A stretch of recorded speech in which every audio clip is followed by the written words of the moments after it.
Hey everyone, and welcome to this week's video. So I want to show you two locations in today's video here in New York City and point out a fascinating detail this city has hidden in plain sight. We will first begin our journey at the Gowanus Canal in Brooklyn, one of the most contaminated waterways in the United States. So a while back, I did a video on the contaminated Newtown Creek. Well, there is one more place like that in the city, and it's here. So I walked along the waterfront here in the neighborhood of Red Hook, and I did a video on Prospect Park. So now let's travel in between these locations to the canal itself. And we will begin our journey in a parking lot of Lowe's. In the distance, you see the Gowanus Expressway, which I need to take a few times a week, and the traffic on it is probably the leading cause of me losing some hair. And to the right, a scrap metal yard.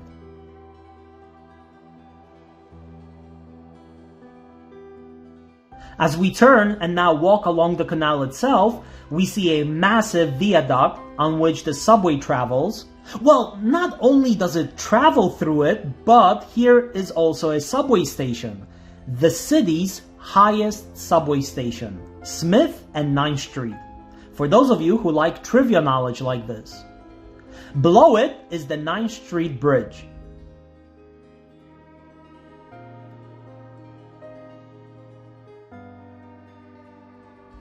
But we need to get there quickly because I don't know what happened to the last guy who hanged around here for too long, but I'm guessing it didn't end too well.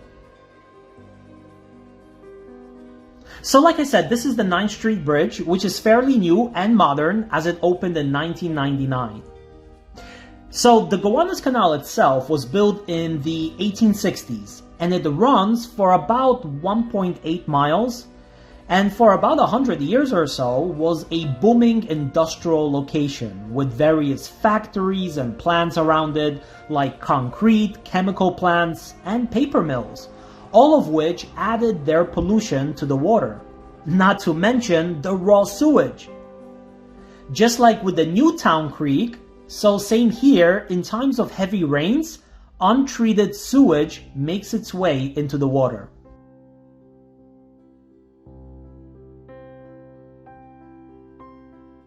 And check this out, train tracks go right by somebody's window. Try sleeping next to that. And this is not even a unique situation, as this looks like it was a warehouse or some sort of a commercial space. But even with those, they are converted to apartment buildings these days. But take a look at some other places in the city where the subway goes right past the windows, like here, in Sunnyside, Queens. Who needs an alarm clock if you have 85,000 pounds of metal passing right by your bed at 20 miles per hour? So you hit the snooze button here.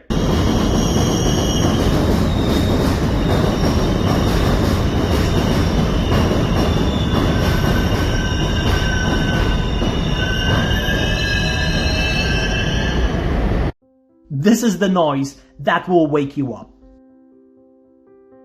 Here you see the remains of warehouses and factories that used to line up along the Gowanus Canal, all of which are now empty, hollow shells of their former self. But lots of them are being torn down and new condos and apartment buildings are being put up.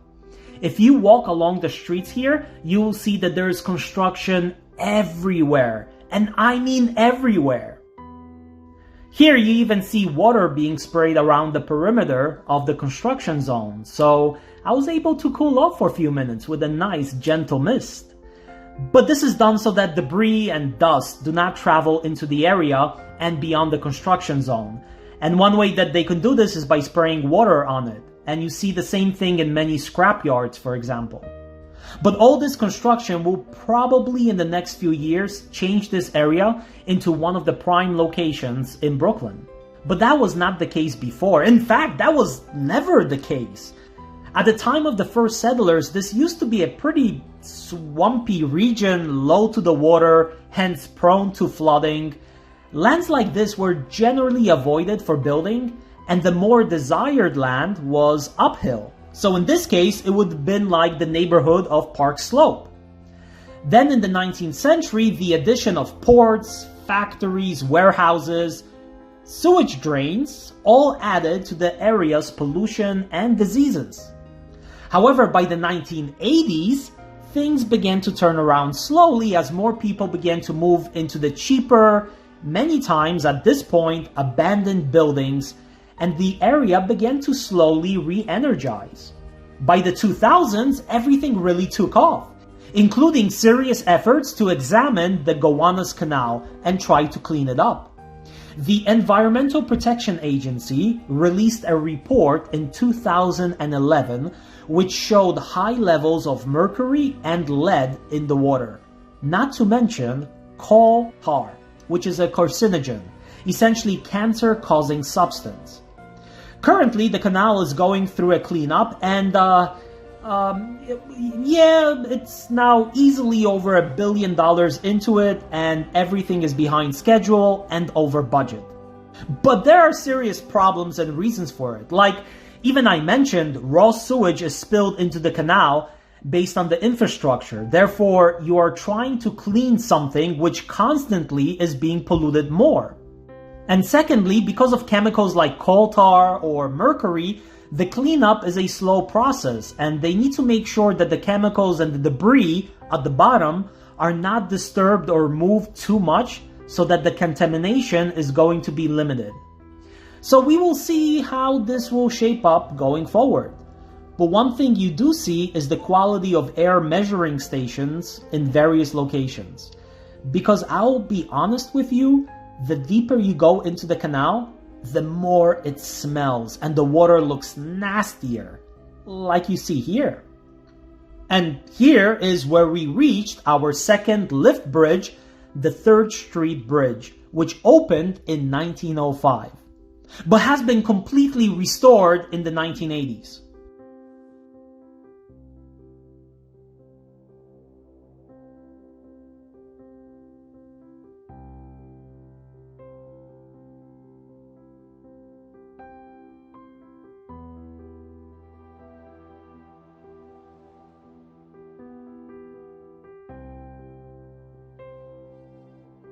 Then by the time you get to almost the end of the canal and the Union Street Bridge, it smells like raw sewage, and the water is the dirtiest, nastiest you will probably see along the canal. But I cannot stress this enough, how much it smelled at this point. I'm usually not a soft person, so when I tell you it smelled, it smelled.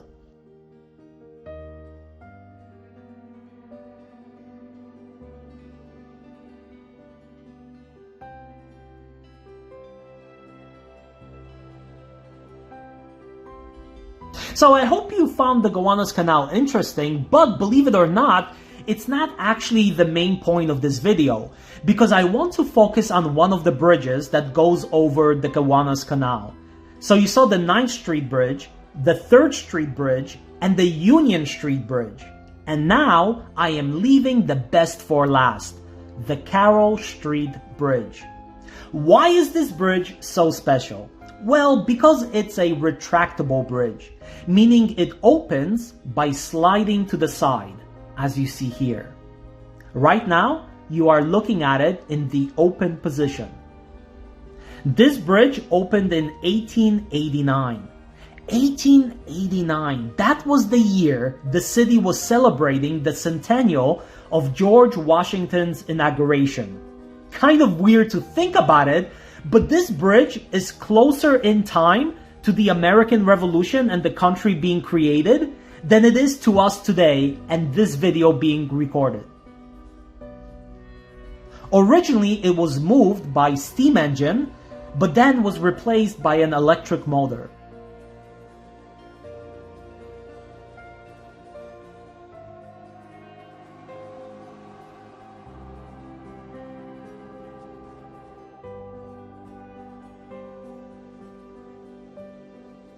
We have a wooden deck and steel structure.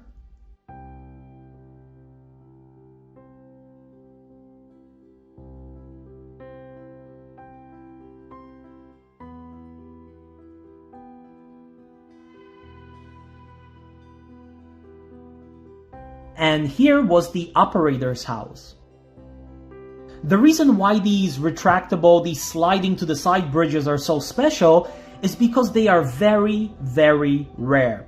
There are only 3 bridges like this in all of the United States. Well, some places say that there are 4 bridges like this. Others say there are 3. And so I am not an engineer, nor am I an expert on this topic. However, I tried for a long time to look up for the number of bridges like this, 3 or 4, and honestly, I could only find 3. 2 of them here in New York City, and 1 is in Boston, the Summer Street Bridge. And the 4th is supposedly in Chicago, but after trying hard to see which one, I just couldn't find it, which means that it was possibly maybe miscategorized? I don't know. But look, there are over 600,000 bridges in the United States. Over 600,000. And only 3 or possibly 4 are these types of bridges. And that is very rare and special. Now, this bridge has not been used in a while, for a few years, I believe. And based on the neighborhood changing and large buildings going up, I do not think this will fully reopen. It's either going to be replaced or left as a historical piece in a modern neighborhood. I honestly don't know what the plans are, if there are any, for the future of it. But it would be kind of cool to leave the bridge the way it is and just incorporate it into like a park area around these modern buildings. So like I said, New York City has 2 of these bridges out of the 3, possibly 4 maybe, but I'm sticking with 3. I just know that the YouTube world will somehow correct me on this. With like, yeah, don't you know that aliens built one in ancient Egypt under Khufu's pyramid or something like that? But for now, I'm sticking with my research. The other bridge is Borden Avenue Bridge in Long Island City, which goes over Dutch Kills. So Dutch Kills is a small tributary flowing into the Newtown Creek, which I did a video on. In fact, I did a video on Gantry Plaza State Park, Roosevelt Island, waterfront of Williamsburg and Greenpoint, and Newtown Creek itself. Wow, it feels like I just started this channel and journey, and yet I already covered a lot of ground. And this is just a small drop in the bucket compared to what this city really has to offer. Anyway, Borden Street Bridge goes over Dutch Kills. And I know it sounds bad, like there was some horrific history here, but kill in Dutch means little stream. And since many of the first settlers were Dutch, well, Dutch settling on the little stream. That is the origins of the name.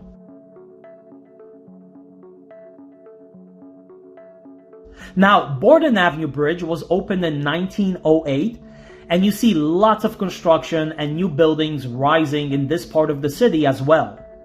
And this bridge, I do not think it opened for a few years now, although you can still see a sign with the number to call if you wanted it to open in the past.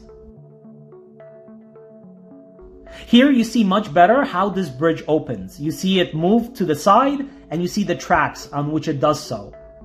Again, I'm not an engineer, and so I do not know for certain why these bridges are so rare, but I'm guessing for 2 reasons. First being that you need more land to build a bridge like this, since they need to slide to the side, which in a dense city is either not possible or simply more costly, as the city needs to buy more land. The second reason is probably maintenance. It just has more mechanical problems, and hence eventually again more expensive. This part I'm just guessing based on some history of the Carroll Street Bridge, as it seems that it was always under maintenance or repairs when it was operational.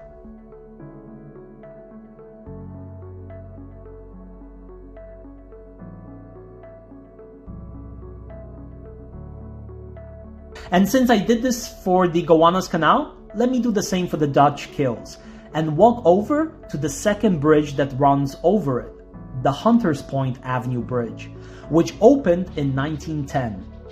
Before this bridge was installed, there was a wooden one until 1870s, then an iron one, and then this bridge. However, it went through major reconstruction. I even think it was completely even rebuilt in the 1980s. So if I'm not mistaken, we can loosely say that this is like the 4th generation bridge. Pretty cool.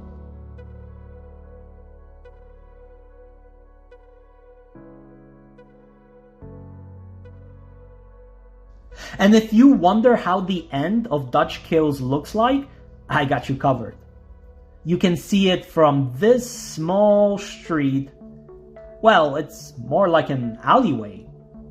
And I know this looks pretty industrial and maybe even scary, but if you walk up just 3 or 4 streets, you clearly see the new modern Long Island City that the tourists, let's say, would be fascinated with.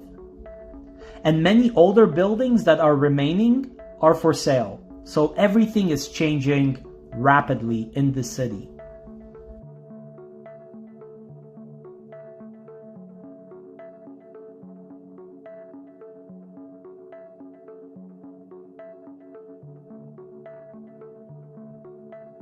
I hope you enjoyed this walk and I was able to provide an interesting perspective on the city. And like always, stay safe out there and I will see you next week in a new location. Take care.